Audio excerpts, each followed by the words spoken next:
उपासक उपासिका भी बहुत संयम बनना है, बहुत सिलवान बनना है, बहुत धार्मिक बनना है, बहुत अच्छा बनना है। जितने उपासक उपासिकाएं अच्छे बनेंगे उतना ही बुद्ध शासन आगे बढ़ेगा। स्वागत है आप सभी का। आप लोग देख रहे हैं बुद्धास टीचिंग चैनल और हम यहाँ महाकारुणिक तथागत बुद्ध और उनके शिक्षाओं के विषय में चर्चा करते हैं।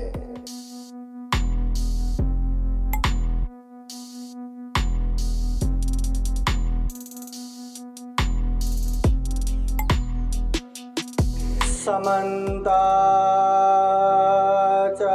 चक्रवालेषु अत्र गच्छन्तु देवता सततं मुनिराजस शृण्वन्तु सद्गमोक्षदं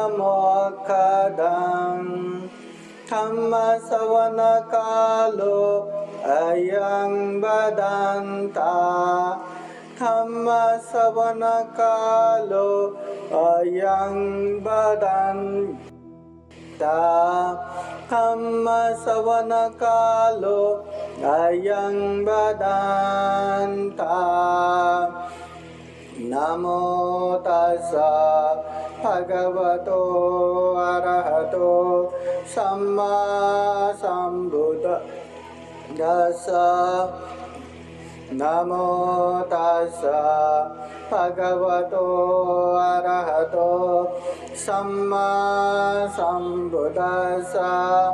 नमो तस्सा भगवतो अरहतो सम्मा सम्बुद्धस्सा।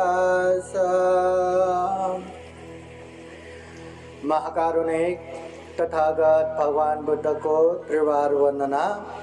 महाकारुणिक तथागत बुद्ध द्वारा देशित सुआख्या धम्म को त्रिवार वंदना। महाकारुणिक तथागत बुद्ध के आर्य श्रावक संघ को त्रिवार वंदना। परम पूजनीय बोधिसत्व डॉक्टर बाबा साहब अम्बेडकर परभनी सनपुरी के करुणा बुद्ध विहार में चौथा वर्ष चौथी अखिल भारतीय बौद्ध धम्म परिषद संपन्न हो रहा है। इस परिषद में उपस्थित पूजनीय भिक्षु संघ में ज्येष्ठ तथा धम्म परिषद के अध्यक्ष पूजनीय डॉक्टर प्राध्यापक भदंत खेमदमो महाथेरो भंते जी, उनको त्रिवार वंदना। परिषद में उपस्थित पूजनीय भदंत संगरत्न, पूजनीय भदंत प्रज्ञा रचिता और यहाँ उपस्थित पूजनीय भिक्षु संघ श्रावणीगण, बुद्ध विहार में प्रत्यक्ष उपस्थित उपासक उपासिकाएं तथा बुद्धास टीचिंग चैनल द्वारा लाइव देख रहे संपूर्ण श्रद्धा संपन्न बुद्धि संपन्न उपासक उपासिकाएं। पहली बात, महाकारुणिक तथागत बुद्ध कहते हैं धम्म देशना सुनना ये पुण्य है, ये मंगल है। कालेन धम्म श्रवणं ये तंग मंगलमुत्तमं। समय समय पर धम्म देशना सुनना ये उत्तम मंगल है। 10 पुण्य क्रिया में तथागत बुद्ध कहते हैं धम्म देशना सुनना ये मंगल है।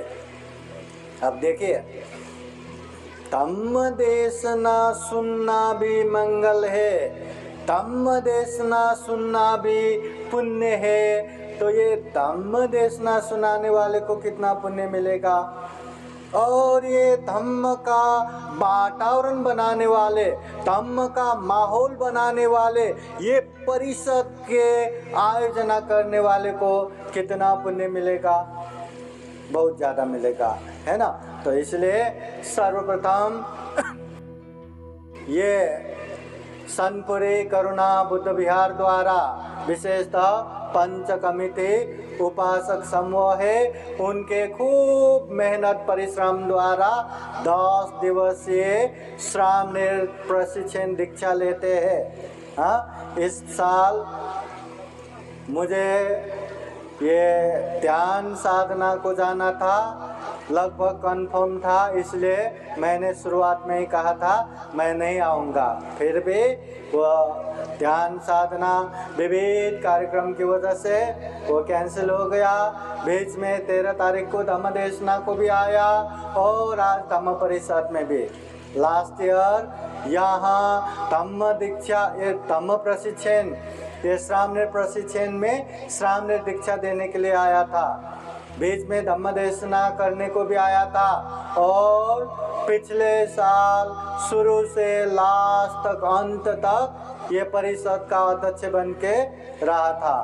तो ये इस साल भी चौथी अखिल भारतीय बौद्ध धम्म परिषद हो रहा है।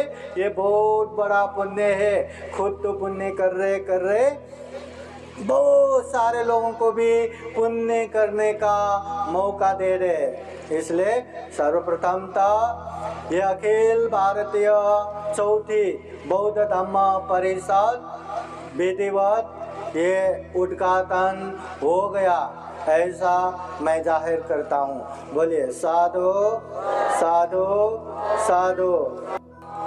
और ये धम्म परिषद में मेहनत करने वाले करुणा बुद्ध विहार पंच कमिटी समूह, संपूर्ण उपासक उपासिकाएं, साथ देने वाले, सहयोग करने वाले, प्रत्यक्ष अप्रत्यक्ष खूब मेहनत करने वाले संपूर्ण उपासक उपासिकाओं को खूब खूब बुद्ध का आशीर्वाद रहे, धम्म का आशीर्वाद रहे, संघ का आशीर्वाद रहे, ऐसी कामना करते हैं। बोलिए साधु साधु साधु। अभी परम पूजनीय बोधिसत्व डॉक्टर बाबा साहब अम्बेडकर ने जो धम्म की दीक्षा लेके अपने समाज को भी वो धम्म की दीक्षा दिया, वो धम्म को थोड़ा सा जानेंगे, थोड़ा सा समझेंगे। महाकारुणिक तथागत बुद्ध होने के बाद, बुद्ध गया के बोधि वृक्ष के नीचे सम्यक संबुद्ध बनने के बाद वो सभी दुखों से मुक्त हो गया, विमुक्ति सुख प्राप्त हो गया, निर्वाण सुख प्राप्त हो गया। अब मुझे निर्वाण प्राप्त हो गया, सभी दुखों से मैं मुक्त हो गया करके तथागत बुद्ध अकेले शांति से नहीं रहे। उन्होंने हम जैसे दुखी प्राणियों को दुख मुक्ति का मार्ग बताने के लिए गांव, नगर, जनपद, देश देशांतर चारिका करते हुए धम्म का प्रचार प्रसार करते हैं। उन्होंने जीवन भर धम्म का जो प्रचार प्रसार किया, वो धम्म उनके महापरिनिर्वाण बाद उनके श्रावक शिष्यों ने धम्म और विनय के रूप में उसको संगठित किया, संग्रहित किया। इस तरह बार बार संगायना करते हुए महाकारुणिक तथागत बुद्ध के धम्म को त्रिपिटक के रूप में 84,000 धम्म स्कंद धम्म देशना के रूप में संग्रह किया है। आज के समय में आधिकारिक प्रामाणिक बौद्ध ग्रंथ के रूप में त्रिपिटक आता है। त्रिपिटक में 3 पिटक है, सुत्त पिटक, विनय पिटक, अभिधम्म पिटक। सुत्त पिटक में तथागत बुद्ध के धम्म उपदेश आता है, अनेक तरह का। ये करना चाहिए, वो करना चाहिए, ये नहीं करना चाहिए, ये नहीं, वो नहीं करना चाहिए, ऐसे करना चाहिए, करना नहीं चाहिए। पाप धम्म समझाने वाले अनेक अनेक धम्म देशना, अनेक अनेक उपदेश ये सुत्त पिटक में है। इस तरह 21,000 धम्म स्कंद सुत्त पिटक में है। फिर विनय पिटक आता है। विनय, नियम, अनुशासन संबंधी तथागत बुद्ध के उपदेश विनय पिटक में आते हैं। तो ऐसे 21,000 धम्म देशना धम्म स्कंद विनय पिटक में आता है।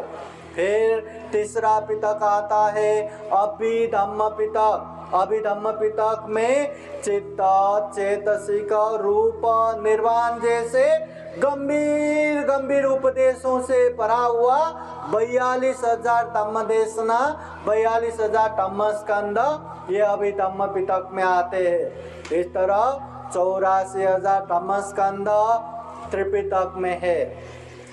तो इतने विशाल, इतना अथाह, इतना सागर जैसे बुद्धवाणी ये त्रिपिटक में है। और हम छोटा मोटा किताब पढ़ के ऐसा कहते अत झाल बनते, सर्व झाल, सारे बुद्ध के उपदेश हमने पढ़ लिया। अरे पढ़ते बैठेंगे तो पूरा जिंदगी निकल जाएगा, फिर भी वो खत्म नहीं होगा। इतना विशाल बुद्धवाणी त्रिपिटक में है। परंतु सारे त्रिपिटक हमें पढ़ना ही है, समझना ही है, ये भी जरूरत नहीं है। बुद्ध कहते हैं बहुम पिचे सहितं भासमानो न तक्करो होती नरोपमत्तो। ज्यादा से ज्यादा धम्म की बातें जानेंगे, समझेंगे, मगर पालन नहीं करेंगे तो वो धम्म का कोई फायदा नहीं है। जिस तरह दूसरों की गाय भैंस चराने वाले नौकर रहते ना, ग्वाला रहते ना, वो कहाँ कहाँ पहाड़ में, कंदराओं में, जंगलों में जाके गाय भैंस चराते हैं। परंतु जब दूध पीने की बारी आता है वो कौन पी जाता है? मालक पी जाता है, नौकर को नहीं मिलता। उसी तरह धम्म की बातें सब जानते हैं, सब समझते। मला ये पन ये ते पन ये ते, असपन ये ते, तसपन ये ते, सर्व ये ते, मुझे सब पता है। परंतु पालन कुछ नहीं करेंगे तो उसको कुछ भी फायदा नहीं मिलता, जरा सा भी धम्म का फायदा नहीं मिलता। उसके माध्यम से दूसरे फायदा उठाएंगे, फायदा लेंगे, परंतु धम्म जानते हैं परंतु पालन नहीं करते तो उसको बिल्कुल भी फायदा नहीं आता। इसलिए बुद्ध कहते हैं, क्या कहते? अपम पिचे सहितं भातम पासमानो धम्मस्य होते अनुधम्मचारी। थोड़ा ही क्यों न हो धम्म की बातें जानो, धम्म की बातें समझो, और जो थोड़ा ही क्यों न हो धम्म हम जो जानते हैं, जो समझते हैं, उसे अभ्यास भी करो, उसे पालन भी करो। ऐसे व्यक्ति को ही धम्मचारी कहते हैं, ऐसे व्यक्ति को ही धार्मिक कहते हैं। और ऐसे धार्मिक व्यक्ति अभी भी, बीच में भी, अंत में भी सुख शांति पूर्वक रहते हैं। राग, द्वेष, मोह जैसे अनेक क्लेश को निकाल के दुख मुक्त निर्वाण के तरफ निरंतर आगे बढ़ते हैं। इसलिए धम्म थोड़ा ही क्यों न हो जाने, समझे तो पालन भी करे। पालन करेंगे तो ही कल्याण होगा। बुद्ध बार बार कहते हैं ये धम्म क्या है? सुना था, तारे था, चरात धम्म। धम्म को अच्छे से सुनो, सुने हुए धम्म को धारण करो, धारण किए धम्म को परिचय करो, जांचो, परखो। अगर अच्छा लगे तो पालन करो, अच्छा नहीं लगे या समझ में नहीं आए तो उसको अलग रखो। ऐसा कभी नहीं होना चाहिए।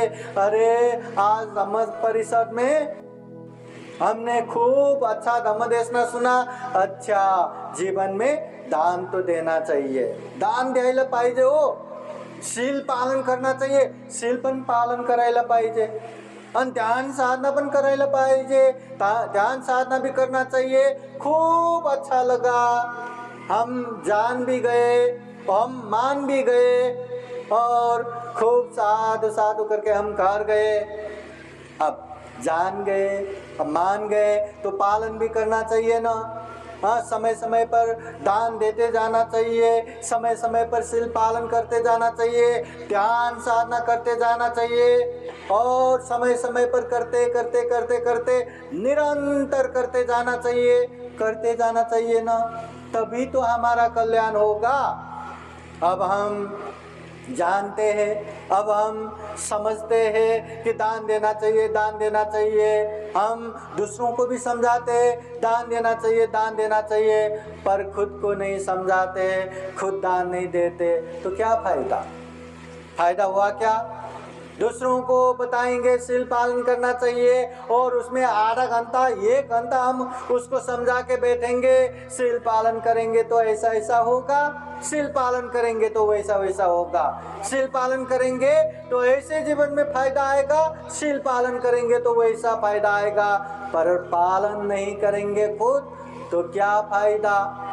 हाँ, इसलिए महाकारुणिक तथागत बुद्ध कहते हैं, जो धम्म हम अच्छे से जानते हैं, जो धम्म हम अच्छे से समझते हैं, वो धम्म को पालन भी करना चाहिए। पालन करेंगे तो ही हमारा कल्याण होगा, पालन नहीं करेंगे तो धम्म हमारा जरा सा भी कल्याण नहीं करते, जरा सा भी।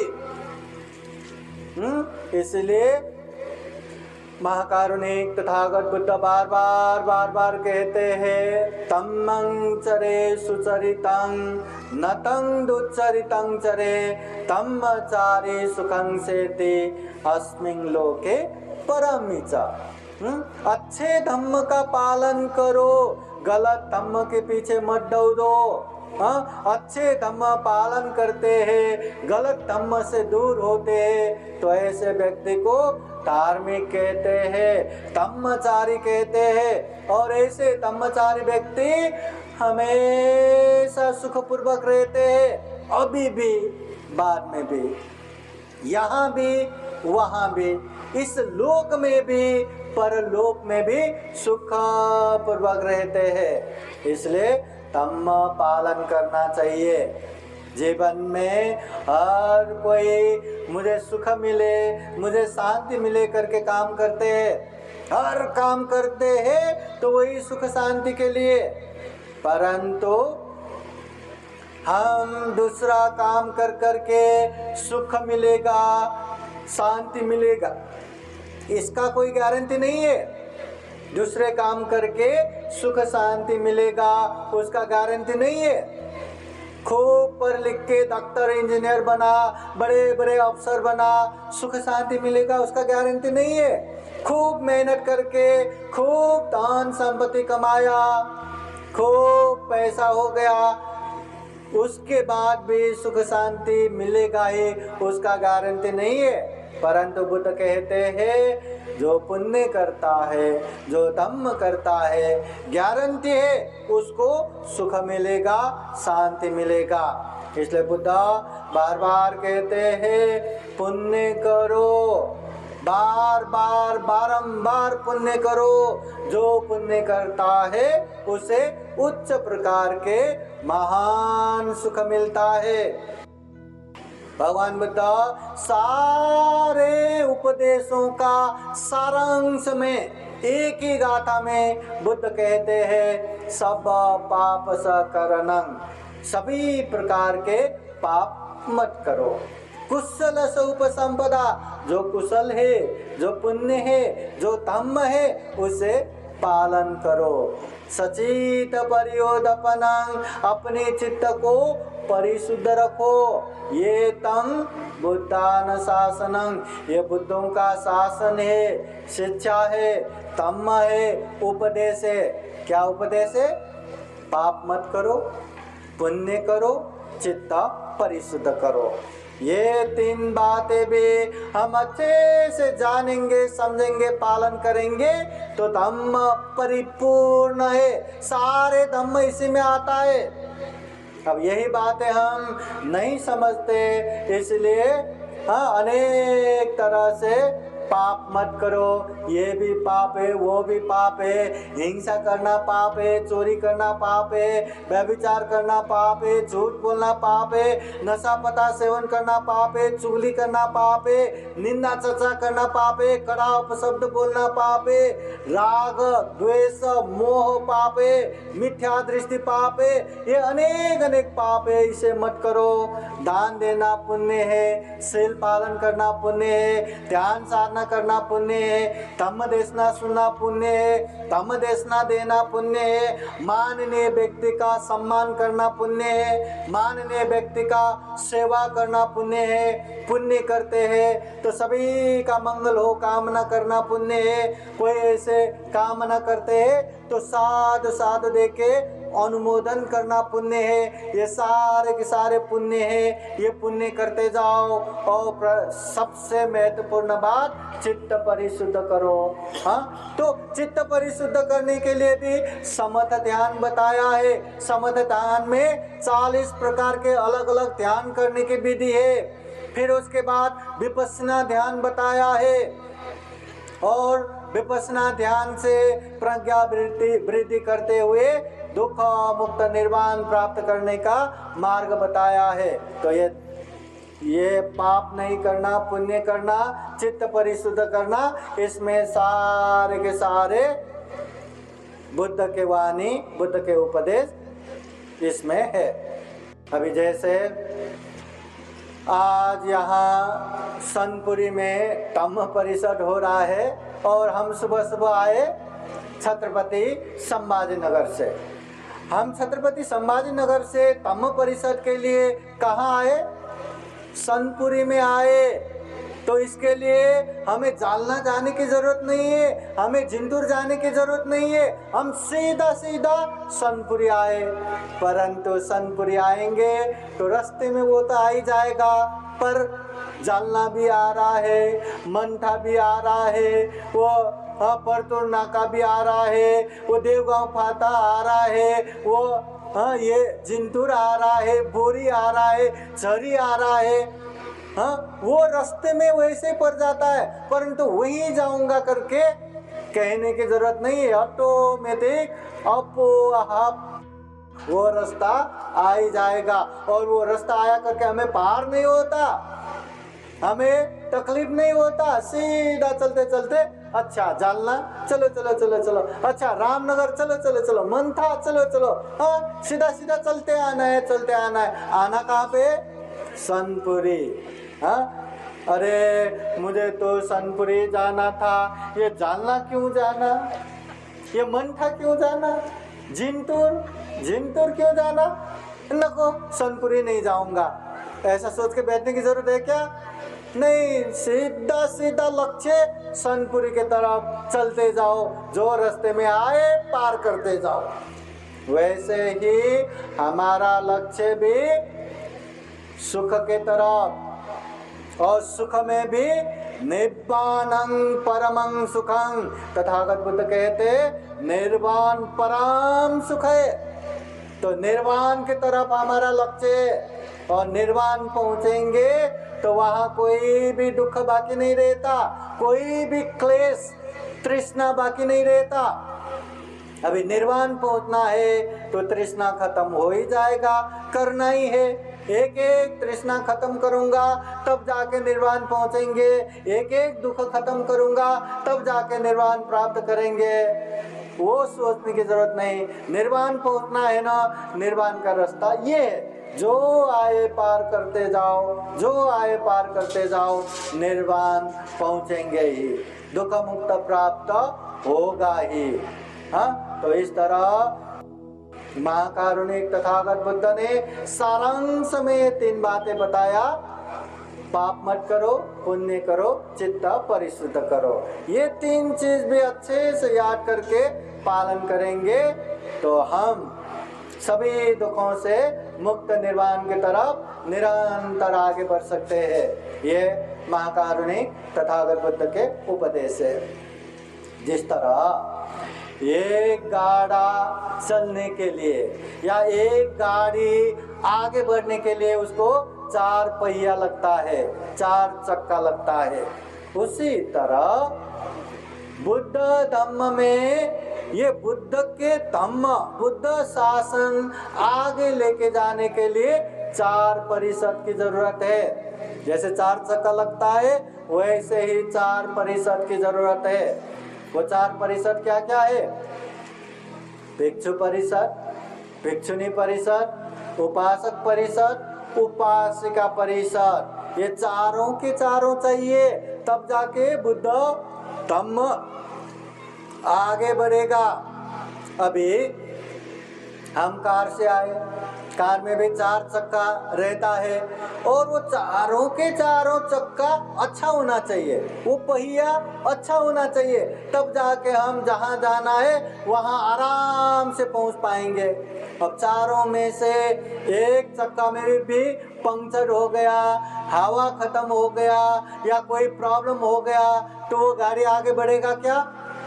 नहीं बढ़ता। उसी तरह आगे के 2 चक्का समान भिक्षु भिक्षुनी, पीछे के 2 चक्का समान उपासक उपासिकाएं, चारों के चारों अच्छा होना चाहिए। तो उपासक किसे कहते हैं? उपासिका किसे कहते हैं? किसे कहते हैं? जो व्यक्ति बुद्ध धम्म संघ के शरण जाते हैं, कम से कम 5 शील याचना करके व्यवहार में पालन करते हैं। 5 शील में क्या क्या है? पानातिपाता वेरमणि, प्राणी हिंसा नहीं करेंगे, अतिन्ना दाना वेरमणि, चोरी नहीं करेंगे, कामेषु मिथ्याचारा वेरमणि, काम मिथ्याचार व्यभिचार नहीं करेंगे, मुसावादा वेरमणि, असत्य झूठ नहीं बोलेंगे, सुरा मेरय मज्जपमादत्ताना वेरमणि, दारू नशा अमल नशालु पदार्थ सेवन नहीं करेंगे।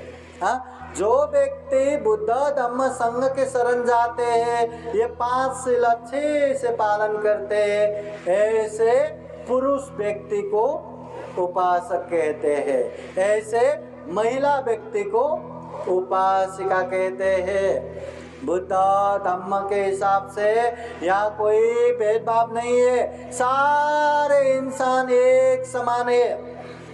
अगर वो इंसान को भी नजदीक से देखा जाए तो उसमें एक पुरुष है, एक महिला है, महिला पुरुष उतना ही। और जो महिला है वो बुद्ध धम्म संघ के शरण जाके शरण ग्रहण करके पंचशील पालन करते हैं तो महिला को उपासिका, और ऐसे पालन करने वाले पुरुष को उपासक। और वही उपासक उपासिका जब प्रवजित बनेंगे तब जाके भिक्षु भिक्षुनियाँ बनेंगे।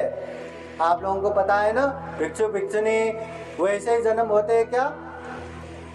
हाँ, कोई जन्म हुआ, जन्म होते ही वो भिक्षु, हाँ, महिला जन्म हुआ वो जन्म होते ही भिक्षुनी, ऐसा होता है क्या? नहीं। प्रवज्ञा धारण करने के लिए भी उम्र में कम से कम 7 साल होना चाहिए। हाँ, उसके बाद उसके माता पिता की अनुमति से, वो बच्चे की इच्छा से वो प्रवज्ञा धारण करना चाहिए, तभी वो प्रवज्ञा बन सकते हैं। तो उपासक उपासिका, आप जैसे गृहस्थ में रहते हैं, समाज में रहते हैं, परिवार में रहते हैं, धन संपत्ति के साथ रहते हैं, परिवार सारे लोगों के साथ रहते हैं, फिर भी बुद्ध धम्म संघ के शरण जाते हैं, पंचशील पालन करते हैं, ऐसे व्यक्ति को उपासक उपासिकाएं। समझ में आए क्या? हाँ, उपासक उपासिका। बुद्ध होने के बाद गांव नगर जनपद देश देशांतर चारिका करते हुए धम्म का प्रचार प्रसार किया। भगवान बुद्ध के शासन में, भगवान बुद्ध के धम्म में सबसे पहला उपासक कौन था? सबसे पहला उपासिका कौन था? पता है? पता है? तथागत बुद्ध गया के बोधि वृक्ष के नीचे बुद्धत्व ज्ञान प्राप्त किया और बुद्ध बन गए।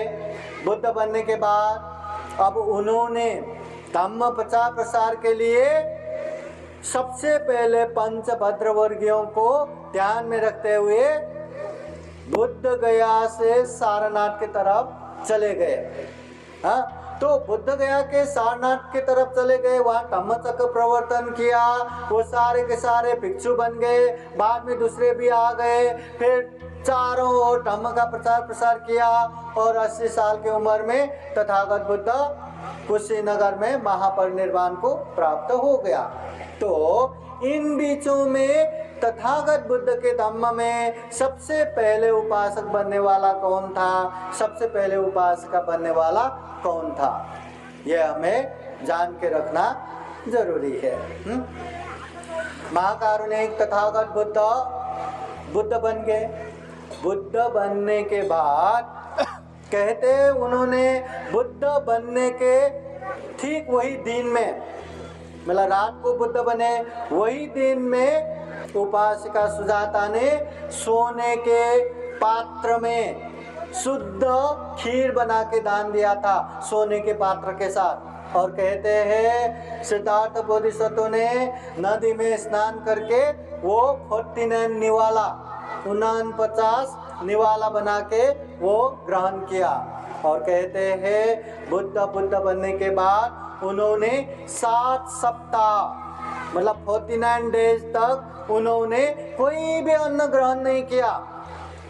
पहला हफ्ता, 1 हफ्ता तक जो ज्ञान प्राप्त किया उसको ही अनुलोम प्रतिलोम करके देख के बैठे। दूसरे हफ्ते में थोड़ा आगे जाके बोधि वृक्ष को देखते बैठ गए, अरे ये बोधि वृक्ष के कारण आज मैंने ये बुद्धत्व ज्ञान प्राप्त किया।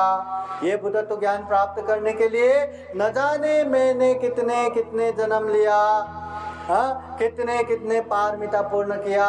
आज यहाँ आके मेरा पारमिता पूर्ण हो गया, मैं बुद्ध बन गया करके 1 हफ्ता तक कृतज्ञ बन के बोधि वृक्ष को देखता रहा। और तीसरे हफ्ते में वहीं संक्रमण करते रहा। और इस तरह 60 हफ्ता तक उन्होंने बिना कोई आहार सेवन किए वैसे रहा। 60 हफ्ते के बाद फिर 2 व्यापारी तपस्सु भल्ली का 2 व्यापारी वहीं से चल रहे थे।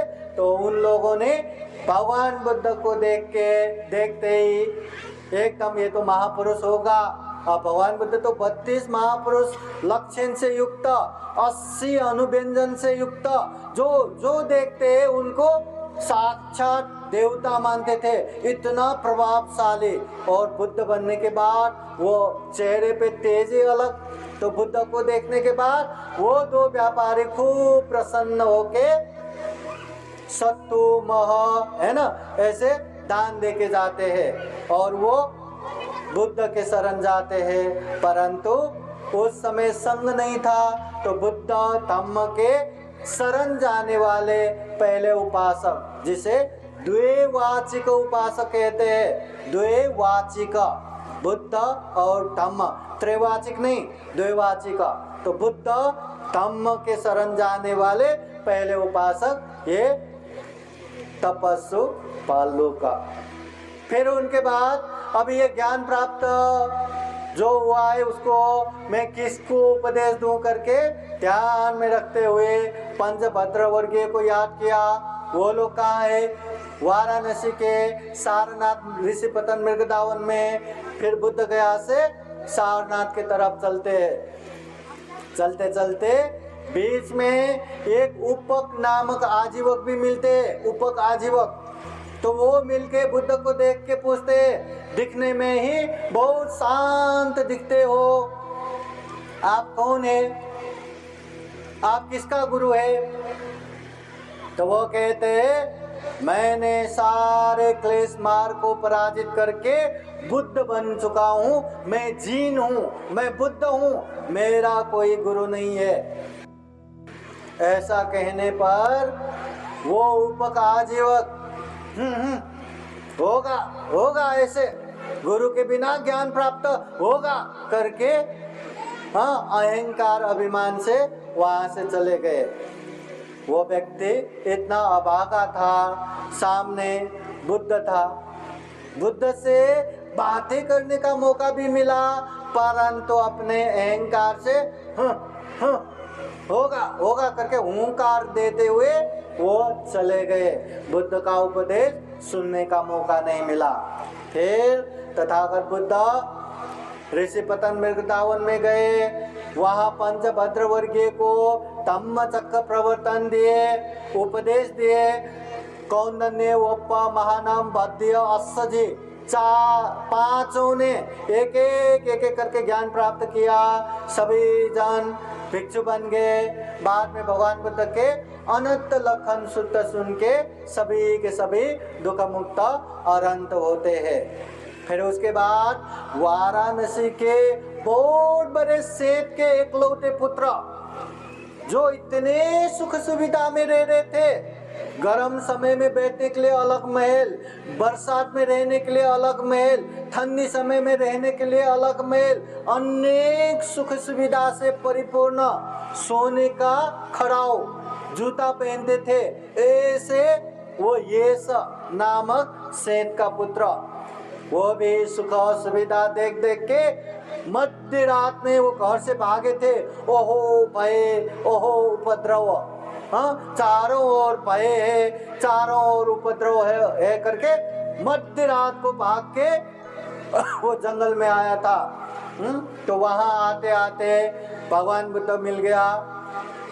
भगवान बुद्ध ने यहाँ आओ, ये सब यहाँ भय नहीं है, यहाँ उपद्रव नहीं है। ऐसा सुनने पर हाँ, वहाँ भय नहीं है, वहाँ उपद्रव नहीं है। बुद्ध के पास आके बैठते हैं, भगवान बुद्ध के उपदेश सुन के उसने श्रोतापति फल प्राप्त करते हैं। और ऐसे में उसके महल में पता चला यश कुमार गायब, उसके माता रोने लगे, उसके पिता यहाँ वहाँ ढूंढने लगे। सारे लोगों को ढूंढने भेज के उसके पिता स्वयं ढूंढने के लिए वही जंगल में आते हैं जहाँ भगवान बुद्ध है। और भगवान बुद्ध के पास आके आपने देखा है क्या ऐसे यश कुमार? तो बुद्ध कहते हैं बैठो यहाँ, यहीं के यहीं दिखाई देगा, तो मेरा पुत्र दिखाई देगा। वो वहाँ बैठते हैं। फिर भगवान बुद्ध उसको उपदेश देते हैं। वो उपदेश सुनते सुनते यश कुमार के पिताजी ज्ञान प्राप्त करते हैं। वो बुद्ध, वो धम्म, वो संघ के शरण जाते हैं। बुद्ध धम्म संघ के शरण जाने वाले त्रैवाचिक उपासक पहला कौन है? वाराणसी के यही सेठ जो यश कुमार के पिताजी। फिर वो उपदेश सुनते सुनते वो ज्ञान प्राप्त करते, वही उपदेश यहाँ पास में बैठ के यश कुमार उपदेश सुन रहे थे। बुद्ध के वो उपदेश सुन के सुनते निर्वाण प्राप्त करते, अरहंत होते।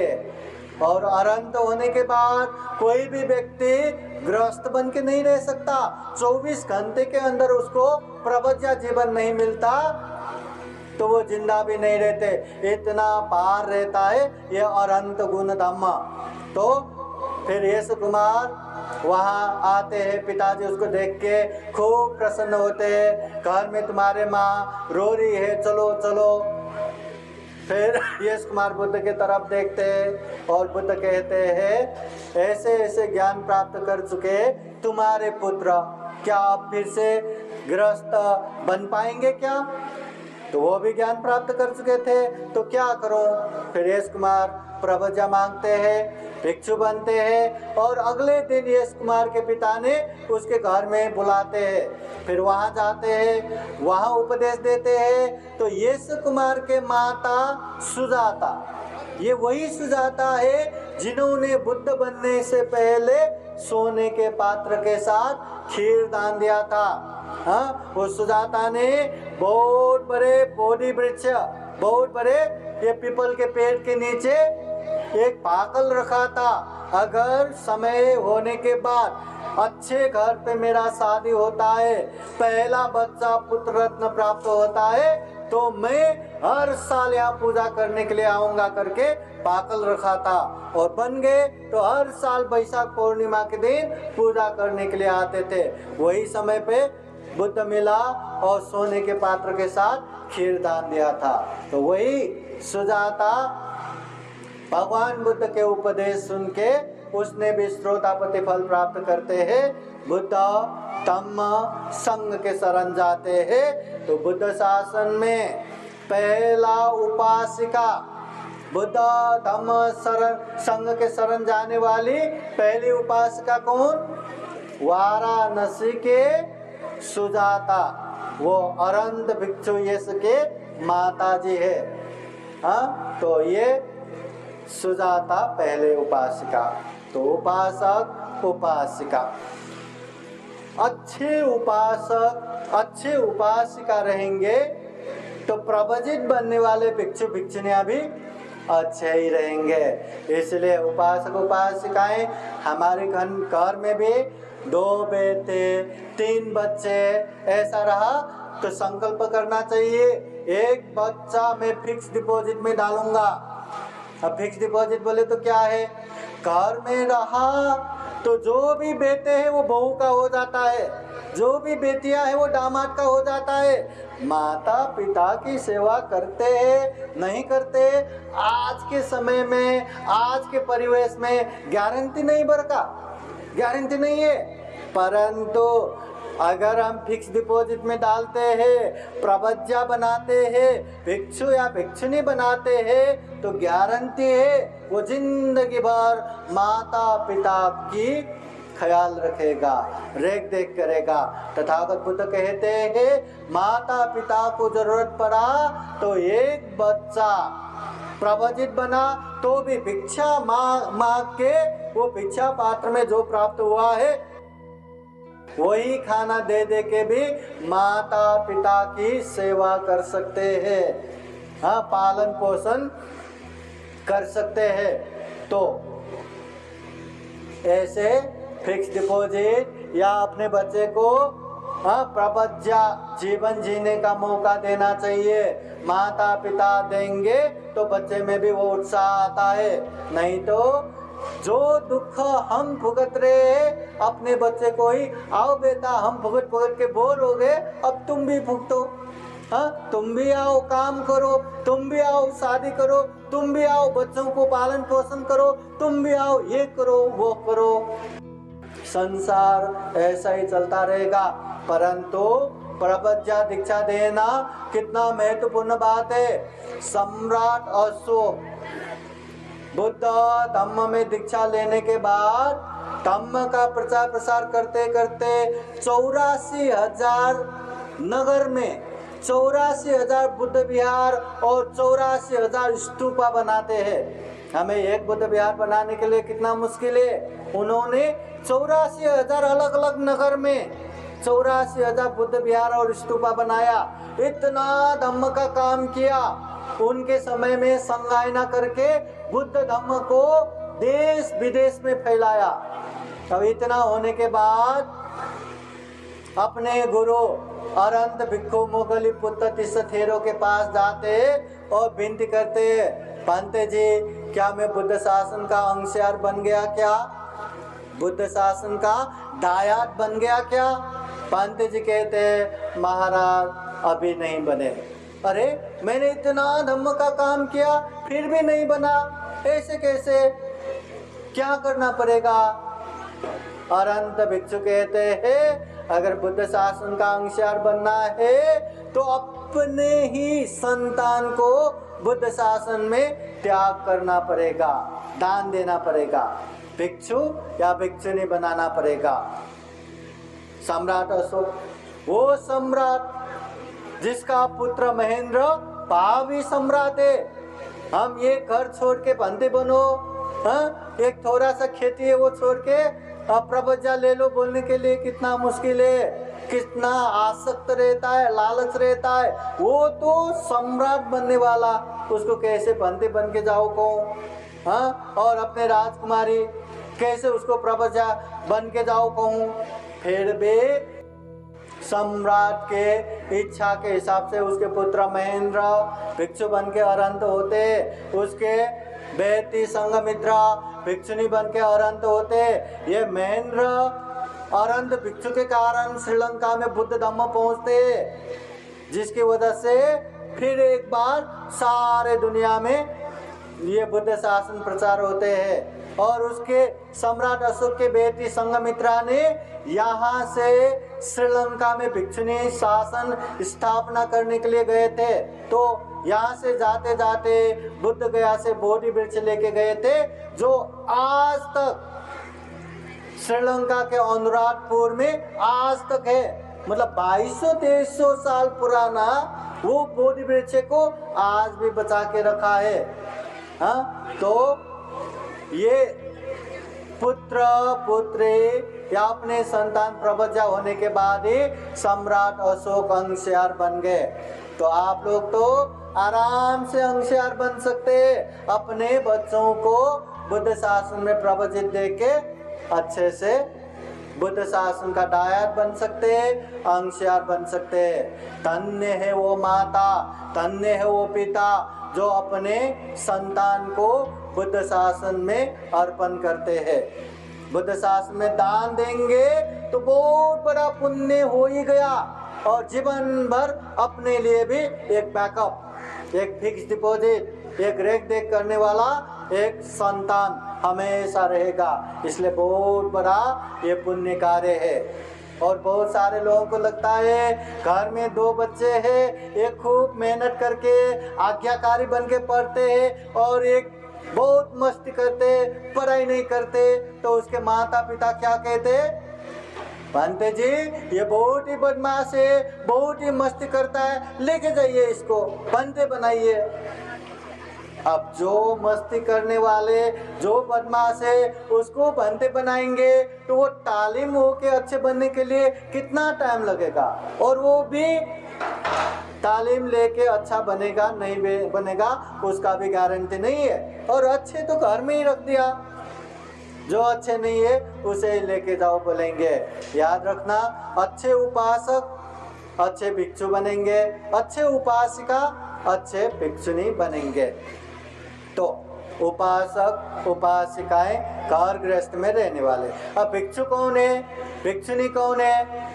जो घर गृहस्थ परिवार सभी त्याग करके प्रवजित बनते हैं, ऐसे महिला ऐसे पुरुष भिक्षु भिक्षुनी बनते हैं। अभी दिखने में तो भिक्षु है, दिखने में तो भिक्षुनी है, परंतु अंदर भी अनेक तह रहता है, अनेक प्रोटोकॉल रहता है। जैसे कि कोई व्यक्ति प्रवज्या धारण करते हैं, जैसे यहाँ अंशकालीन 10 दिवसीय श्राम ने दीक्षा लिया ना, तो वो जो प्रवजित बनते हैं उनके आंग पे भी यही चीबर है, महाथेरों के आंग पे भी यही चीबर है, भगवान बुद्ध के आंग पे भी यही चीबर है। चीबर वही पहनते, परंतु उनको कहते हैं श्रामणेरा।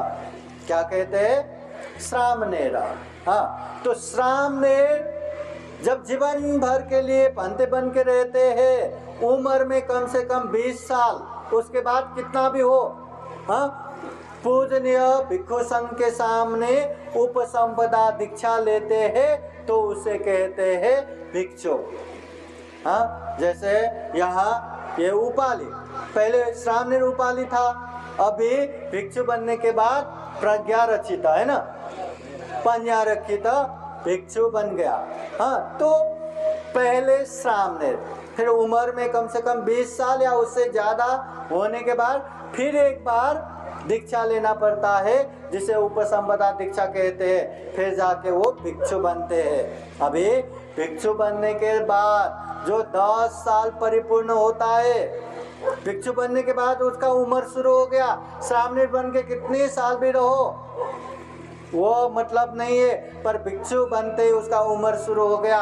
जब भी नए बनते मिलते आपका भिक्षु बन के कितना उम्र हो गया, अगर हमसे ज्येष्ठ है तो हम उनको वननामी बनते कहते हैं, और वो हमसे जूनियर है तो वो हमें वननामी बनते कहते हैं, हम आशीर्वाद देते हैं। तो ये उम्र पूछते हैं, ये उपसंपदा दीक्षा या वर्षावास पूछते हैं। हाँ, तो भिक्षु बन के 10 साल परिपूर्ण होने के बाद उसे कहते हैं स्थविर या थेरो। ये पाली में थेरो, संस्कृत में स्थविर, जिसे हम सीनियर कहते हैं, ज्येष्ठ। सीनियर हो गया, भिक्षु बन के 10 साल परिपूर्ण हो गया, इसलिए वो थेरो।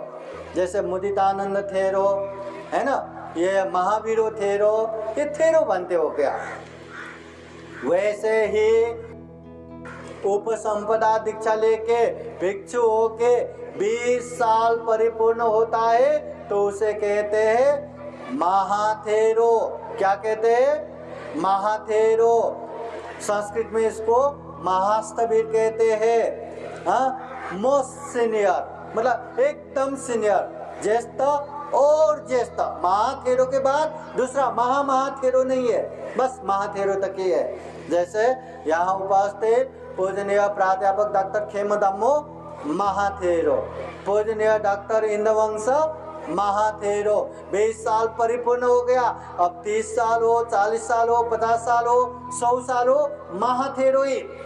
हाँ, अभी महाथेरो होके संघ में, पूरे संघ में ज्येष्ठ रहा तो उसको संघ नायक कहते हैं। दूसरे ज्येष्ठ बनते को उपसंघ नायक कहते हैं। हाँ, परंतु हमारे यहाँ सामने भिक्षु, थेरो, महाथेरो याद रखना।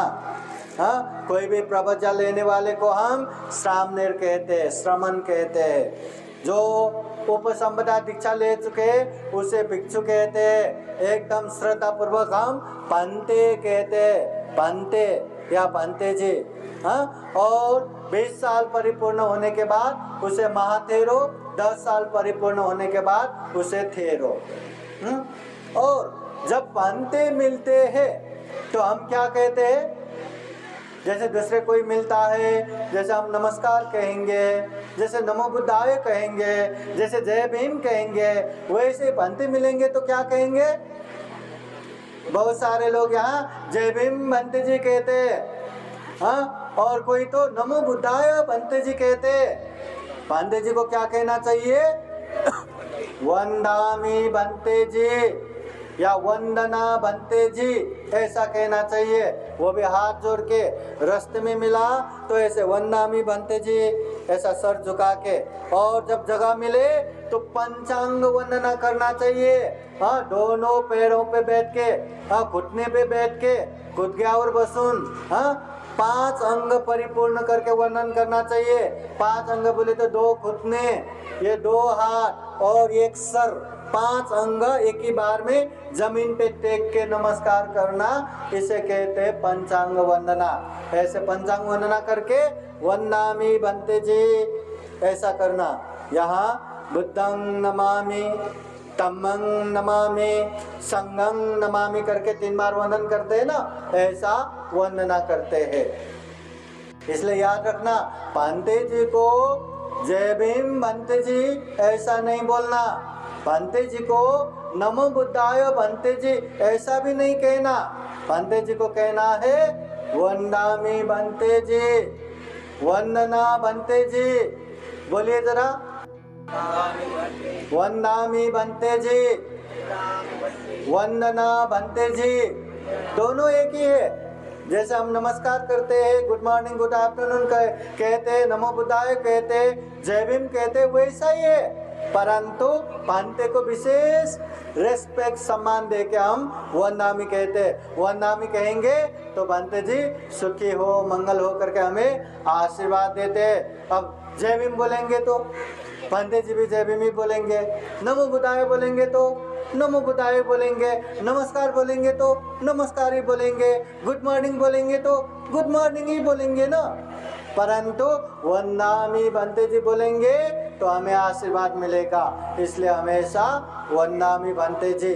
वैसे ही जो उपासिका प्रवचित होते हैं उन लोगों को भी शुरू में श्रामणेर कहते हैं, बाद में उपसंपदा दीक्षा लेने के बाद उन लोगों को भिक्षुनी कहते हैं। अभी भिक्षुनी को हाँ आर्या जी भी कहते हैं, माता जी भी कहते हैं, और कहीं कहीं पे बंते जी भी कहते हैं, है ना। वो जगह के हिसाब से अपने हिसाब से कहते हैं। उन लोगों को भी उसी तरह वंदामि ऐसा कहते हैं। वंदामि माता जी, वंदामि आर्या जी, वंदामि भिक्षुनी जी, है ना। अपने हिसाब से जहाँ जैसे चलन चलती में वैसा उसी तरह व्यवहार करते हैं।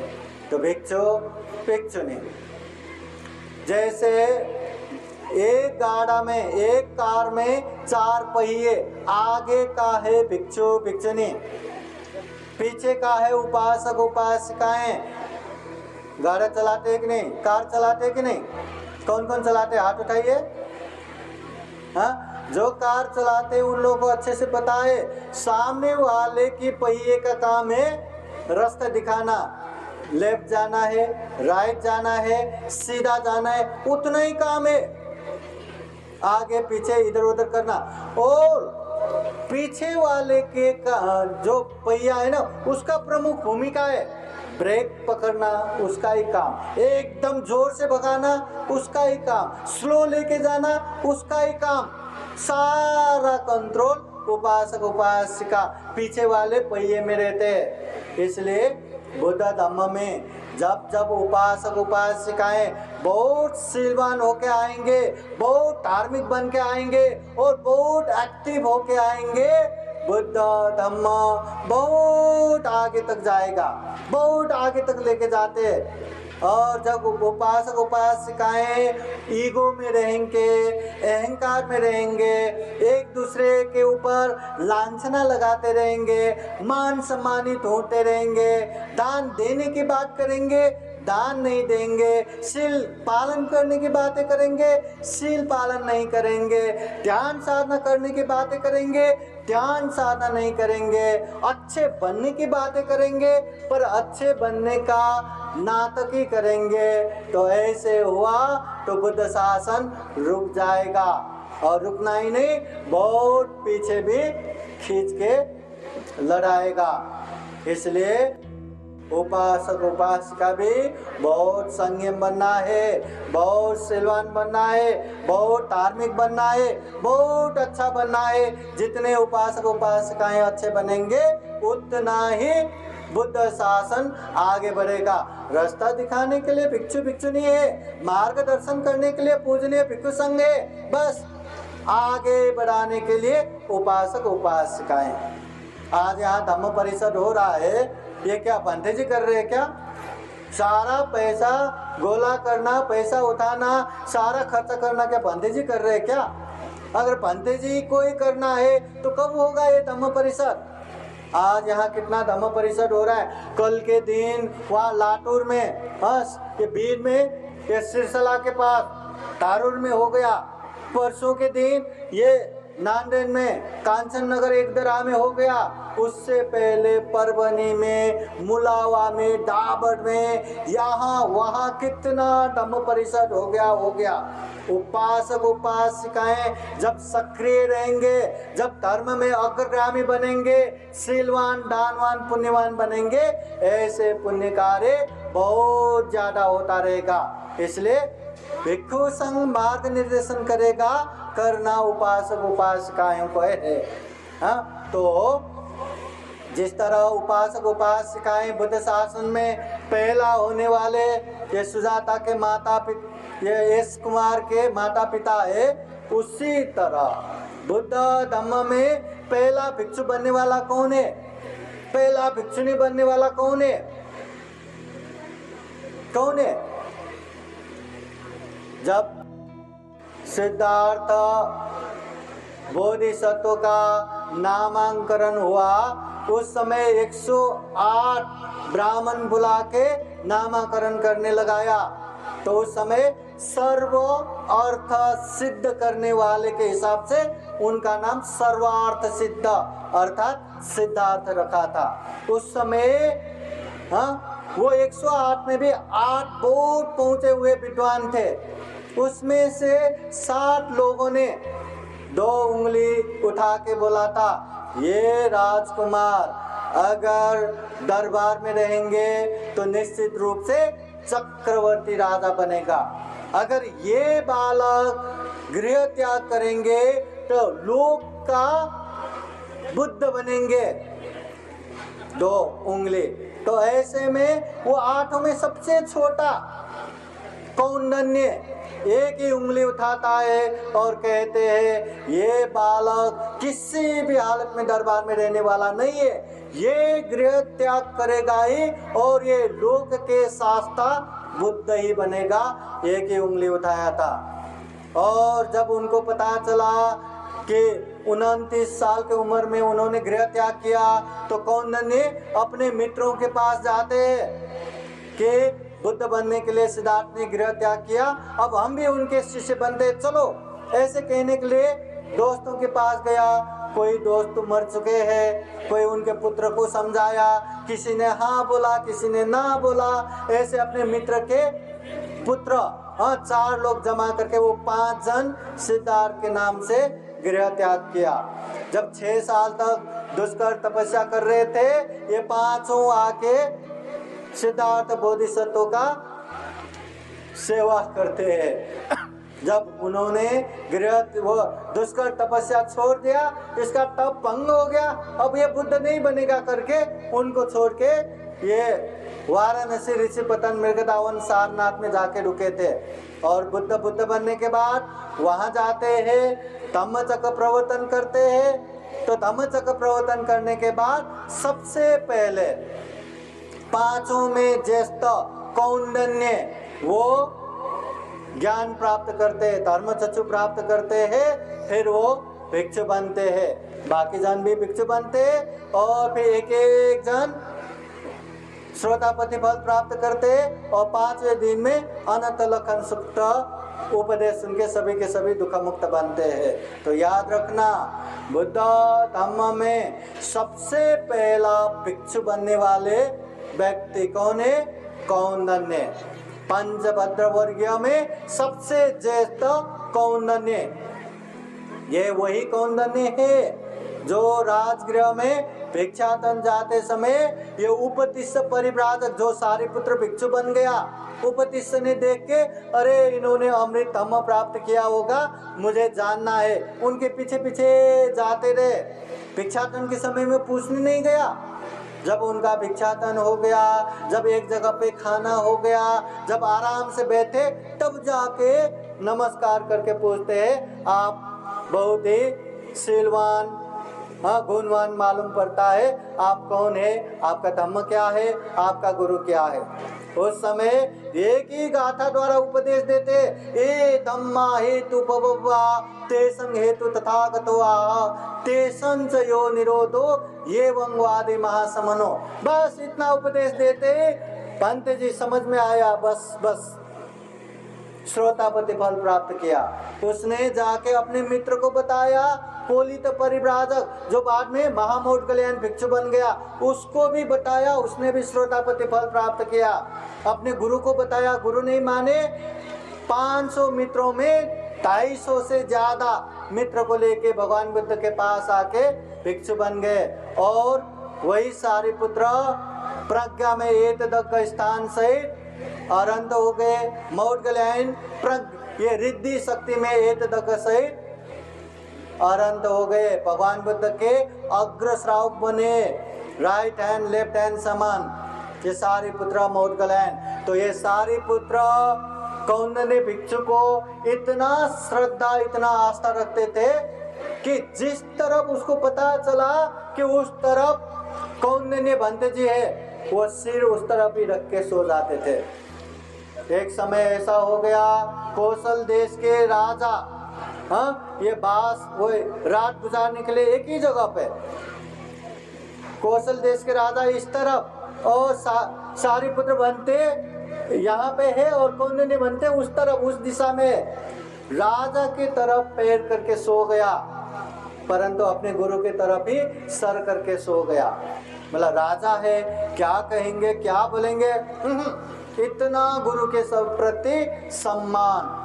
तो बुद्ध शासन में पहला भिक्षु बनने वाला व्यक्ति कौन है? कौंडिन्य भिक्षु, जो दुख मुक्त अरंत भी हो गया। उसके बाद अनेक भिक्षु आ गया, अग्र श्रावक आया, महाश्रावक आया, असिति महाश्रावक आ गया, अनेक दुख मुक्त भिक्षु संघ आ गए। तो वैसे ही भिक्षुनियों में सबसे पहला भिक्षुनी बनने वाला कौन है? कौन है? भगवान बुद्ध के धम्म में बार बार महिलाएं भी हम भी भिक्षुनी बनना चाहते हैं ऐसा प्रार्थना करते, पर भगवान बुद्ध अनुमति नहीं देते। हाँ, कपिल वस्तु में महाप्रजापति गौतमी भिक्षु बनने की इच्छा करते, परंतु अनुमति नहीं देते, वहां से वैशाली में आते हैं। अब उस समय तक कपिल वस्तु में सिद्धार्थ बुद्ध बन गए, सिद्धार्थ के पुत्र राहुल वो भी भिक्षु बन के गए, सुदोधन महाराज गुजर गए। अब क्या करे, दरबार में कोई नहीं, तो यशोधरा महाप्रजापति गौतमी बाकी 500 शाक्य राजकुमारी लेके बुद्ध के नाम पे एकदम कासाय वस्त्र शुद्ध वस्त्र धारण करके कपिल वस्तु से वैशाली नगर तक नंगे पांव पैदल यात्रा करके चलते हैं। शाक्य राजकुमारों ने कहा था, माता जी आप राजमाता है, आप क्यों चलते, आपने कभी चला नहीं है, और वो भी बिना चप्पल ऐसे नंगे पांव से चलेंगे तो आपको खूब कष्ट होगा। हम ऐसा करते हैं, आपको पालकी में बिठा के वहां तक छोड़ आते, परंतु उन्होंने नहीं, ये यात्रा मेरा है, हमारा है, हम पैदल ही चलेंगे। कपिल वस्तु से वैशाली तक पैदल करके आए, और वहां पहुंचने के बाद भी बुद्ध के सामने जाने की हिम्मत नहीं, क्योंकि पहले भी भगवान बुद्ध ने नकारा है, भिक्षुनी बनाने से अनुमति नहीं दिया है। अब जाके बोलेंगे और भगवान बुद्ध ने अनुमति नहीं दिया तो फिर से वापस जाएंगे क्या? एक जगह बैठ के बहुत ही दुख पूर्वक रहते हैं। तो आनंद भिक्षु देखते हैं, उनका मतलब माँ जैसी है, तो उनको देख के बहुत दया आते हैं। राजमाता महलों में रहने वाले ऐसे शुद्ध वस्त्र पहन के पैरों में खून से लटपट है, ऐसे हालत है, पैदल आए हैं। तो ये देखे, माता जी आप यहाँ पे क्यों, किस लिए? तो भिक्षुनी बनने के लिए आए हैं। तो ठीक है, मैं पूछता हूँ। तो भगवान बुद्ध के पास जाके ऐसे महाप्रजापति गौतमी 500 शाक्य राजकुमारी के साथ भिक्षुनी बनने के लिए आए हैं, आप उनको प्रपंच दीक्षा दीजिए। भगवान बुद्ध कहते हैं, आनंद ऐसा मत कहो, ये भिक्षुनी बनने का उचित समय नहीं है। आनंद ने 3 बार बोला, भगवान बुद्ध ने तीनों बार नकारा।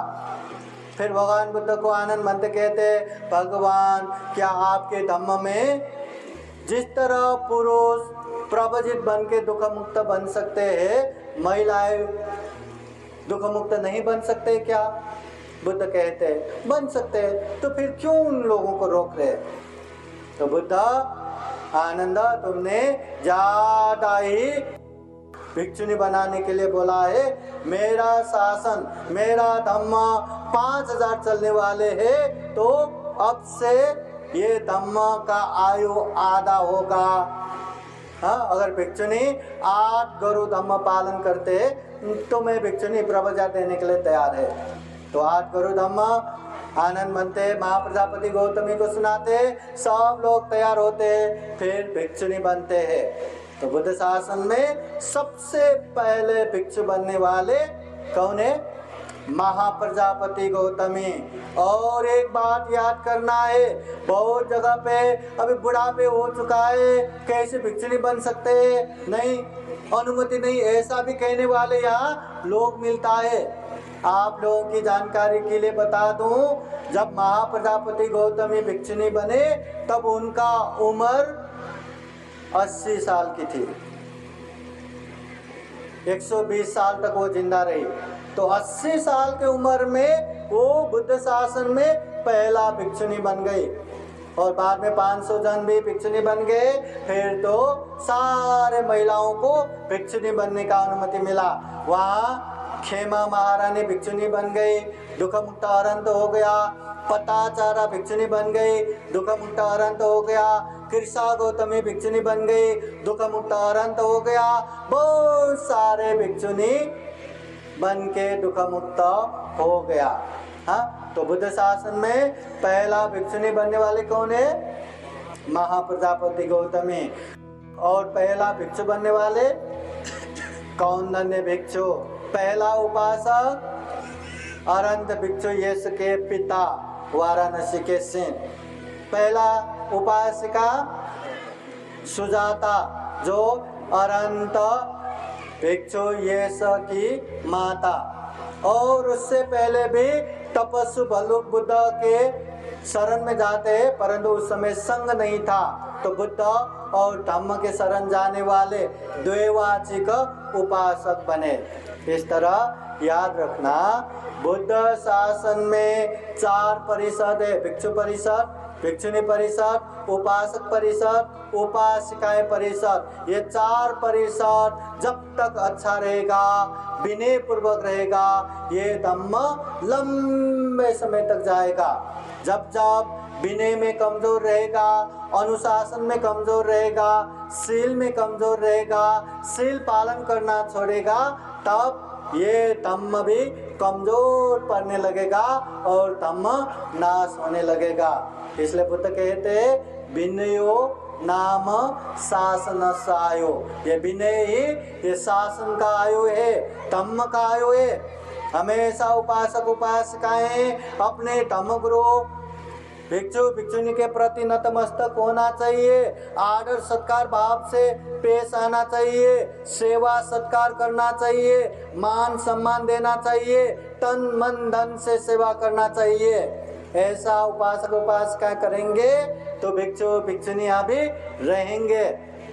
आप लोग भी अपने बच्चे को भिक्षु भिक्षुणी बनाएंगे, हाँ। और भिक्षु भिक्षुणी जब तक रहेगा तथागत बुद्ध के धम्म को संरक्षण करता रहेगा। इसलिए सारे के सारे विनय पूर्वक रहना है, धम्म पूर्वक रहना है, अनुशासन पूर्वक रहना है। धम्म लंबे समय तक चलता रहेगा।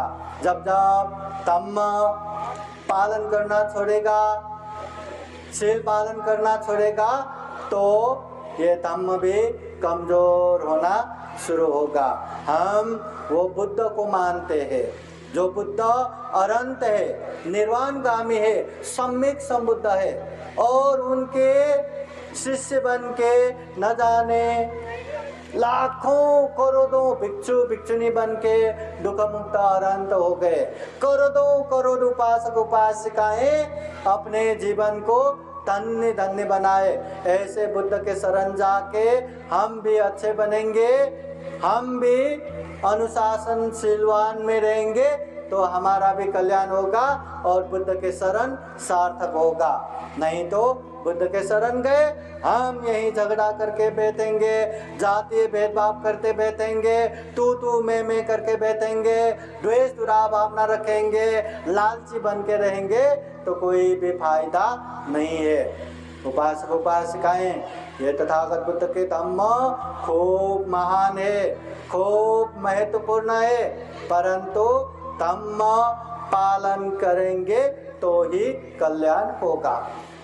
तथागत बुद्ध बार बार कहते हैं, जिस तरह छाती में बाण लग गया तो हम क्या करते हैं, अरे मुझे छाती में किसने बाण मारा, वो बाण मारने वाला व्यक्ति कौन है, उसका नाम क्या है, गोत्र क्या है, जात क्या है, वो कहाँ रहते हैं, उसका परिवार में कौन कौन है, माता है कि नहीं, पिता है कि नहीं, भाई है कि नहीं, बहन है कि नहीं, ऐसे अनेक प्रश्न करते रहना है, या छाती में लगा हुआ बाण निकालना चाहिए।